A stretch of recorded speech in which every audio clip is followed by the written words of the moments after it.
Salut tout le monde, comment ça va? J'espère que vous allez bien, que tout se passe bien pour vous.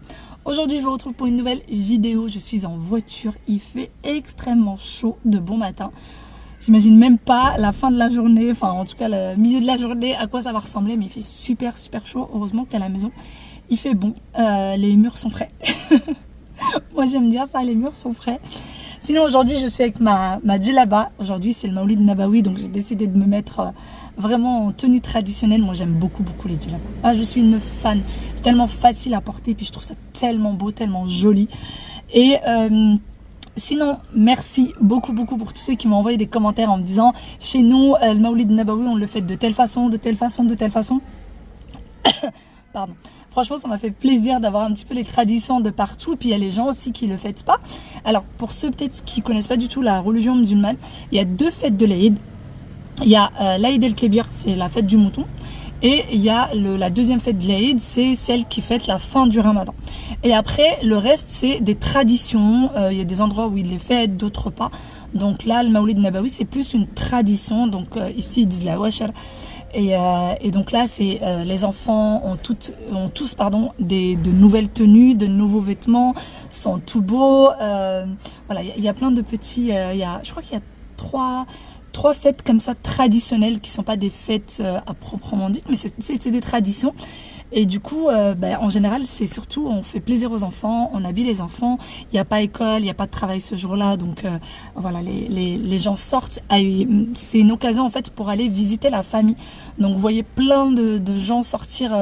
Vraiment tous ensemble, toute la famille, pour aller voir d'autres personnes de la famille. C'est ce qu'on a vu d'ailleurs ce matin en sortant. Et là, avec mes cousines, on ne va pas voir la famille pour le moment. Je suis en train d'attendre mes cousines et on va aller prendre... on a besoin de quelques petites choses dans une boutique de maquillage. Je ne sais même pas si ça sera ouvert ou pas parce qu'il y a beaucoup de choses qui sont fermées ce matin. Donc, on verra bien. Sinon, ce matin, comme vous l'avez vu, on a pris un bon petit déjeuner. Et d'ailleurs, pour le petit déjeuner, c'est pareil. Nous, on a fait des petites choses. La femme de mon oncle qui habite juste en haut, pareil, nous a descendu des assiettes de gâteaux, sa théière, voilà. C'est un peu une façon comme ça de préparer plein de choses ensemble et plein de choses bien conviviales. Allez, sur ce, on y go.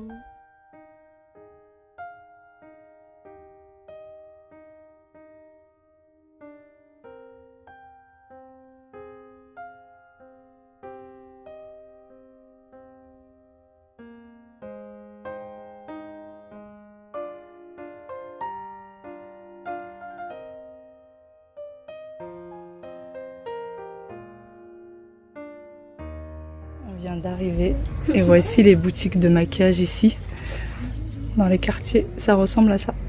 Vous avez même des sous-vêtements là-bas. Pour le moment on a choisi ça, voilà, des vernis. Celui-ci ma cousine l'a testé, il est magnifique. De quoi retirer le vernis, mascara et d'autres vernis. Là il est parti nous chercher d'autres rouges à lèvres. Les filles veulent des rouges à lèvres et elles trouvent pas ce qu'elles veulent. Bon, ça y est, on a fait nos petits achats. Je vais vous montrer. J'ai pris des cotons démaquillants parce que j'en avais quasiment plus. J'ai pris ce vernis là, il est super mignon. C'est un peu couleur terracotta, vraiment trop joli. Comme je vous ai montré de quoi retirer le vernis. Du vernis blanc, du vernis un peu transparent comme ça, un peu laiteux. Et ma cousine a pris du mascara. Et alors pour tout ça, pour vous donner un ordre d'idée, pour tout ça, on en a eu pour 7 €. Pile 7 €. Voilà, enfin, un peu moins. Si on fait la conversion entre le dirham et l'euro, ça va faire du 6 €, peut-être 20 centimes ou du... Voilà, plus du 6 € que du 7 €. Mais voilà, pour tout ça, pour vous dire un petit peu... Après, bien sûr, il y a des boutiques qui coûtent beaucoup plus cher. Mais voilà. Alors, il paraît que c'est le meilleur mascara. On verra quand elle va le tester. Il n'a pas arrêté de nous vendre les bienfaits de ce mascara. On prend les mêmes et on recommence. Je vous retrouve encore une fois dans la voiture. Je suis seule. Tout à l'heure, je suis rentrée à la maison. Il y avait mes cousines, ma mère, ma grand-mère. Tout le monde était en train de se mettre du vernis, de se faire joli et tout ça. Et puis, moi, je devais me faire une pédicure. Sauf que je suis nulle en ça, vraiment.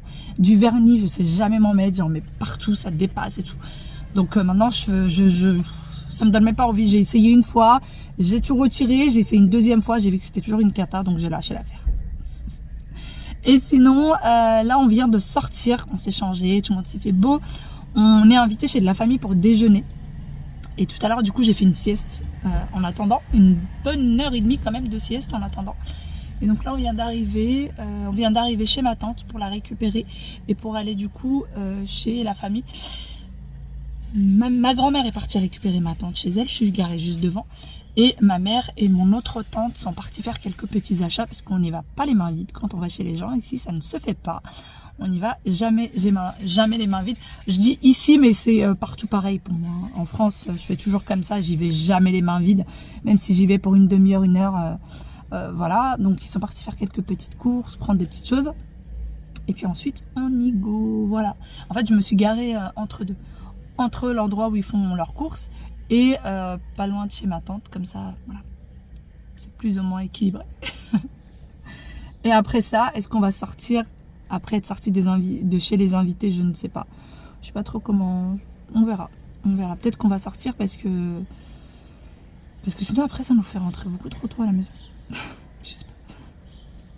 Et voici du coup le déjeuner d'aujourd'hui. Alors c'était vraiment un pur délice, c'est l'un de mes plats préférés au Maroc.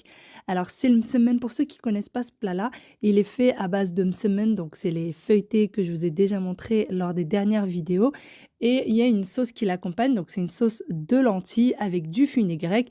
Et là c'est décoré avec des œufs bio plus des dattes. Ce jour-là, nous étions invités dans deux endroits différents. Nous sommes allés manger chez la tante de ma mère et ensuite, elle est venue avec nous pour aller chez l'oncle de ma mère. Et du coup, on est parti à la campagne. Donc là, c'est la vraie campagne marocaine. On était vraiment dans un endroit bien en hauteur. Donc, je vous montre un petit peu ce que ça donne vu du haut. La maison sur laquelle je suis, c'est celle de mon oncle. Et toutes les maisons autour que vous avez vues, eh bien, c'est ceux de ses enfants qui habitent toujours à côté et qui sont mariés. Regardez, là, on va aller voir les petites vaches. Alors moi, quand j'arrive à la campagne, j'aime bien aller voir un peu les animaux, marcher un petit peu. J'aime bien découvrir, alors que c'est des endroits que je connais par cœur, c'est des endroits où j'ai passé toute mon enfance. Mais c'est toujours un petit peu de nostalgie et du coup, j'ai décidé de vous emmener avec moi voir les petites vaches. Pour ce qui est des autres animaux, ils étaient en pâturage, je pense que c'est comme ça qu'on dit. Et du coup, j'ai pas pu les voir ce jour-là, c'est pas bien grave. La vache m'a fait bien peur à ce moment-là. J'ai eu de la chance de pouvoir les voir parce qu'elles rentraient tout juste de leur promenade. Et après ça, nous sommes partis à la Médina. Ce jour-là, c'était un jour bien long et on n'était pas décidé à rentrer du tout. Donc, une fois que nous sommes sortis de chez mon oncle, nous sommes partis de chez mon oncle, nous sommes passés à la Médina pour voir tout ce qui était poterie. Il faut savoir que la ville de mon enfance, donc c'est la ville de Safi, elle est très connue pour la poterie et toute la poterie est faite sur place. Je vous l'avais montré il y a 2 ans de ça lorsqu'on était parti à la fabrique et vraiment c'est des choses qui sont magnifiques. Je vous montrerai si jamais je prends des petites choses avec moi, je vous montrerai ce que j'ai pris et à chaque fois je pars toujours au même endroit, visiter, regarder s'il y a des nouveautés parce que je peux pas m'en lasser, je trouve ça tellement beau et il faut savoir que vraiment tout est fait main, pièce par pièce, donc je trouve ça juste extraordinaire. Et voici la place principale. Donc, nous ne sommes pas allés tout en haut, tout simplement parce qu'il était quand même assez tard ce jour-là. Il faut savoir que la Médina vit très tard, étant donné que la journée, il fait extrêmement chaud. Donc, tout est ouvert extrêmement tard le soir, tout au long de la semaine, du lundi au dimanche. Et dans cette dernière boutique, j'ai craqué sur pas mal de choses et malheureusement, je n'ai pas pu tout prendre tout simplement, question de poids, de valises etc. parce que je peux pas me permettre plein de choses. Vous savez que le poids est limité, donc j'ai fini quand même par prendre un petit quelque chose. Ma grand-mère et ma tante également et ma mère, quant à elle, était épuisée. Elle s'est assise sur les marches des escaliers et elle nous a attendus là-bas tellement elle en pouvait plus. Et donc j'étais toujours bien évidemment avec mes 4 drôles de dames. On a tout de même pas mal tardé puisque comme vous voyez de l'autre côté de la place, il y avait déjà pas mal de boutiques qui commençaient à fermer quand je vous dis qu'on est rentré tard. Je vous retrouve bien après. Alors ce jour-là, c'était une journée très chargée. On est rentré, on était épuisés. On n'a même pas dormi à la maison. On a dormi chez ma tante, chez qui on avait déjeuné. En fait, c'est la tante de ma mère. Et c'est la grand-mère de Tasnim et Moed qui viennent souvent du coup à la maison passer des petites journées, des week-ends à la maison. Donc les cousins de mes enfants, et du coup c'est leur grand-mère. Et c'est elle qui passe en fait les petites journées avec nous quand on sort, etc. On est tous ensemble. Elle fait partie du coup des 4 drôles de dames avec moi. Voilà. Et quand on est rentré, on était tellement épuisés. Faut savoir qu'après la Médina, on est rentré chez elle. On a fini le déjeuner qu'on avait commencé, puisqu'il n'était pas terminé. Donc on l'a terminé ce soir-là et on a dormi chez elle tellement on était éclatés. Faut savoir qu'elle habite à 10 minutes à pied de chez ma grand-mère, mais on était beaucoup trop fatigués, donc on a décidé de dormir là. Vraiment, on était... en fait, on était très fatigués, mais après avoir mangé, après s'être reposé, finalement ça allait. On avait repris du poil de la bête, mais on a décidé quand même de dormir sur place. Ça nous faisait plaisir. Moi, ça m'a rappelé encore une fois mon enfance. Et vraiment, en fait, je revis plein de choses que je n'avais pas vécues depuis très longtemps. Pour ceux, c'est pas vrai. Il y a une seule personne qui m'a laissé un commentaire sur Instagram en me disant mais c'est quand que tu vas aller voir ta belle famille? Pourquoi tu vas pas voir ta belle famille? Tout simplement parce qu'ils vivent assez loin. C'est comme si vous disiez Paris-Marseille. C'est la même chose. Ils vivent très loin de chez mes grands-parents, donc c'est pas possible. Je peux pas prendre la voiture. Si je prends la voiture pour aller les voir, faut compter à peu près 7 heures de route. Donc c'est pas possible. Le train, il n'y a pas de train direct. Donc c'est pour ça que j'y vais pas, et donc ces vacances-là sont vraiment consacrées 100% pour ma famille, pour mes souvenirs d'enfance, pour ma tante que je n'ai pas vue et du coup avec laquelle j'ai envie de passer un maximum de temps et un maximum reprendre un maximum de souvenirs. Je vous avoue que j'ai quand même un gros pincement au cœur parce que j'aurais tellement voulu que mes enfants soient là. Faut savoir qu'elle n'a jamais connu mes enfants, qu'elle ne les a jamais vus, tout simplement parce que quand elle vient, c'est souvent la période scolaire. En fait, la dernière fois que je l'ai vue, les enfants n'étaient pas nés. Les enfants, oui, j'étais même pas enceinte encore. Donc c'était il y a plus de 7 ans de ça. Ensuite, elle est revenue il y a à peu près 4 ou 5 ans. Mais les enfants étaient trop petits et donc mon mari ne pouvait pas assumer seul les enfants étant tout petits comme ça. Donc je ne suis pas allée et là cette fois-ci les enfants avaient école donc ils ne pouvaient pas venir avec moi. Mais j'espère une prochaine fois que les enfants puissent venir.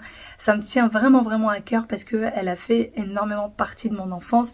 Elle m'a vraiment élevée, hein. Elle m'a vraiment élevée de 0 à 9 ans. Elle a vraiment fait partie de ma vie, donc j'ai quand même envie qu'elle rencontre mes enfants, qu'elle voit mes enfants. Donc voilà, c'était un petit peu le moment confidence. Pour les personnes qui m'ont dit on sait un peu plus sur toi maintenant depuis cette vidéo, j'essaye de vous en dire sincèrement, je n'ai rien à cacher, que ce soit je suis fière de mon passé, je suis fière de ce que j'ai au jour d'aujourd'hui, de la famille que j'ai réussi à construire. Voilà, je suis vraiment très contente de ma vie, Dieu merci, alhamdoulilah, je n'ai rien à cacher et puis de temps en temps j'essaye de vous dire un peu plus sur ma vie, de vous partager quelques petites choses sur moi quand l'occasion se présente. Voilà, et je reprends une dernière petite chose, si jamais il y en a qui pensent que je vais pas avoir ma belle famille pour telle ou telle raison, non, pour les personnes qui ont l'habitude de me suivre le savent, je n'ai aucun souci avec ma belle famille, bien au contraire. C'est tout simplement que l'occasion ne se présente pas et dès que l'occasion se présente, je vais les voir avec grand plaisir et je suis quelqu'un qui se prend pas la tête, je n'aime pas les problèmes, donc ne vous inquiétez pas de ce côté-là. Allez, sur ce, j'arrête de papoter, je vous fais d'énormes gros bisous et je vous dis à demain pour une nouvelle vidéo. Bye bye, prenez soin de vous et encore une fois, mille merci pour tous vos commentaires, mille merci, vraiment, vous êtes des amours. Vous n'imaginez même pas à quel point vos commentaires me font du bien et à quel point ça me réchauffe le cœur. Vraiment. Allez, gros bisous, à demain, bye bye.